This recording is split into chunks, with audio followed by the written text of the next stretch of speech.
যে কোনো ব্যক্তি স্ত্রীর মোহরানা আদায় না করে স্ত্রীর মোহরানা বাকি রেখে স্ত্রীর মোহরানা নিজের জিম্মায় রেখে যদি কোরবানি করে তার কোরবানি হবে কিনা অথবা তার কোরবানি জায়েজ হবে কিনা, এভাবে কোরবানি করলে কোনো ক্ষতি হবে কিনা কিংবা সওয়াবের জায়গায় অন্য কিছু হবে কিনা, এই বিষয়গুলো নিয়ে আজকে গুরুত্বপূর্ণ আলোচনা।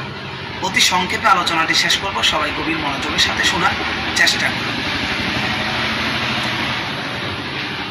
তো স্ত্রীর মোহরানা এটা এক প্রকারের ঋণ হিসাবে শরীয়তের মধ্যে এটাকে ধরে নেওয়া হয়। আর সাধারণত শরীয়তের ঋণ দুই প্রকারের ঋণ রয়েছে। যে মানুষ ঋণ করে অথবা ঋণই থাকে, এটা দুই প্রকারের, দুই শ্রেণীতে বিভক্ত করা হয়েছে। একটাকে ইসলামী এলমে ফিকার পরিভাষায় দাইনে মুআজ্জাল বলা হয়, আর একটাকে দাইনে মুআজ্জাল বলা হয়।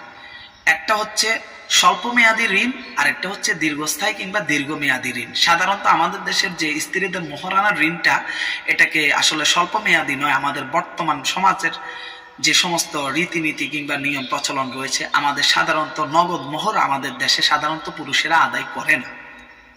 এরকম খুবই কম, হাজারের মধ্যে একজন খুঁজে পাওয়া অত্যন্ত দুষ্কর বিষয়।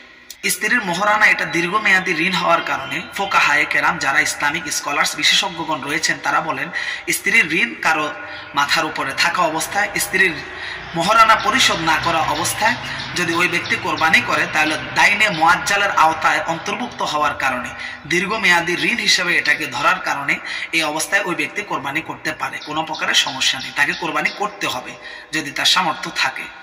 স্ত্রীর ঋণও রয়েছে, তার মাথার উপরে কোরবানির পরিমাণ, তার নিসাবও রয়েছে, তাই অবস্থায় তাকে কোরবানি করতে হবে। ঋণের বাহানা দিয়ে কিংবা ঋণকে আপনি উসিলা কিংবা জরিয়া বানিয়ে আপনি কোরবানি দিবেন না, এমনটি কিন্তু আপনি করতে পারবেন না। আপনাকে কোরবানি দিতে হবে। এই অবস্থায় ওই ব্যক্তি কোরবানি দেওয়া তার জন্য সম্পূর্ণ জায়েজ হবে এবং হালাল হবে, কোনো প্রকারের কোনো সমস্যা হবে না।